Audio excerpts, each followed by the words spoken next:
morning, Madam Chairman. Good Jonathan morning. Friedrich, F-R-I-E-D-R-I-C-H, representing myself and homeowners. I did send up via email a 3-page document entitled Senate Bill 204, Comments and Amendments to this Bill, dated March 16th. I then sent up a revised one last night, and I had Felicia fax the same document that I emailed last night to you this morning, so hopefully you have the right one because it was a previous one. First, I'm going to deviate a little bit from my comments and amendments on these 3 pages. Mr. Schulman stated a little while ago that he was speaking about written ballots. Now, I know in my own association, we have never, in the 8 years I have lived there, Mr. Friedrich? Yes. We're going to take a and I don't like to cut people off, a very brief recess because that we only have the original. Our committee secretary is walking out the door. She needs to be here to keep record, but she's walking out the door to make sure she can get copies of your revised editions. So it would be helpful for us to have the most current information, and you flagged it for us, so we were working off the old one because it has today's date. That's why we didn't know we had a new one. So she's going to copy that and get it to us. So we're taking a brief recess till we can have the document before us. Understood. Thank you. Thank you. And I do get credit for the time, right? Yes, you do, sir. Nope, the clock's still ticking. What do you think? Gentle. No, as soon as she gets it to us, then we can follow you more clearly. Thank you. All right, thank you. Yay, Jonathan! Yay!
Okay, we'll start that clock a-ticking, Mr. Friedrich. We do have the revised version. Thank everyone for their patience regarding our brief recess. So, please. Thank you, Madam Chair. Jonathan Friedrich.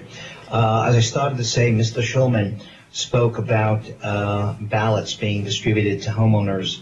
And in the association that I've lived in for the past 8 years, Rancho Bel Air, we have never received a ballot for a vote on a budget, only on the election. All right, that being said, I'll move on. Item number 1, Section 3, page 3, line 27. The word supersedes, in my humble opinion, not being an attorney, should be changed to specifies. Is the state in a position to supersede a federal regulation? I did look at the federal regulation last night, and it went on and on. And once I got past the first 3 lines, I didn't understand what I was reading. So it's just a comment. Item number 3 on my list. It's been spoken to before. One of the things that I believe was not stated was in NRS 116.4117, it deals with violations. And the item in section 19 would be interpretation. So there would be no judicial review, and it would eliminate, if that section is removed, it would eliminate injunctive relief. Moving on, Mr. item Friedrich, number 6. I'm going to take, Yes. This would be my time, tick, tick, tick. That is a section that Dr. Hune had also referred to, your concern about judicial engagement. The document that I had referred to, the analysis of SB 204 that I had thought was up on Nellis is now on Nellis, so that you will have it to refer to note that that is elsewhere listed in NRS, that provision you're concerned about. I'll look for it, thank you. Item number 6 deals with behavior. The word behavior is very vague, and it can be used in an arbitrary and capricious manner against a unit's owner. Vague words like behavior, misconduct, and retaliation do not belong in a statute. If an illegal activity is occurring, there are criminal statutes to deal with it. For instance, misconduct or bad behavior could be playing of a loud radio. Somebody on a second floor unit, somebody with high heels when they don't have carpeting on the floor, could be driving the tenant or the owner below crazy with the noise. I've run across that, that's why I mention it. My item number 9, section 34, page 24, lines 2 to 11. Subsection C as written is confusing at best and bewildering at worst.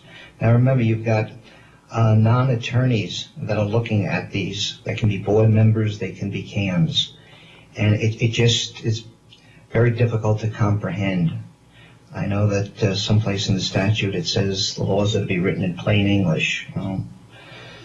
I do speak English, but with a Brooklynese dialect. Anyway, moving on. Item number 10. I would ask that the language, the schedule of fines shall be mailed at the same time as the notice of the annual mailing. So it would be updated yearly.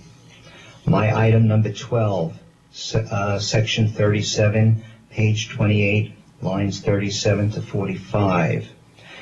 Senate Bill 174 has similar sections dealing with removals. There are several differences between SB 174 and SB 204. Section 2A and 2B are reversed between the two bills. AB 204 and SB 174 do not agree.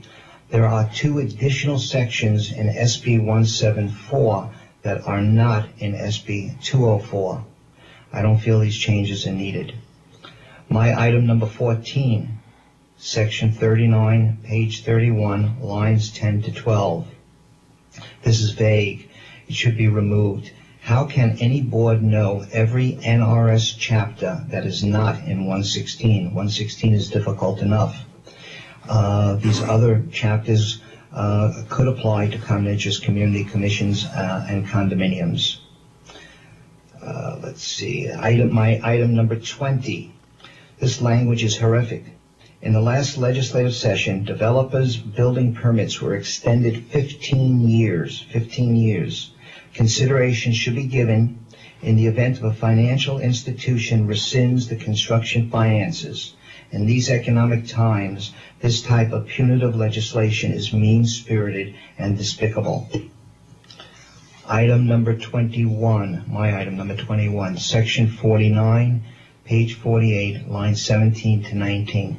This would hold a unit's owner responsible for all attorney's fees and costs and, quote, other fees, unquote, charges, etc., as per section 49, page 47, lines 1 to 13 in SB 204.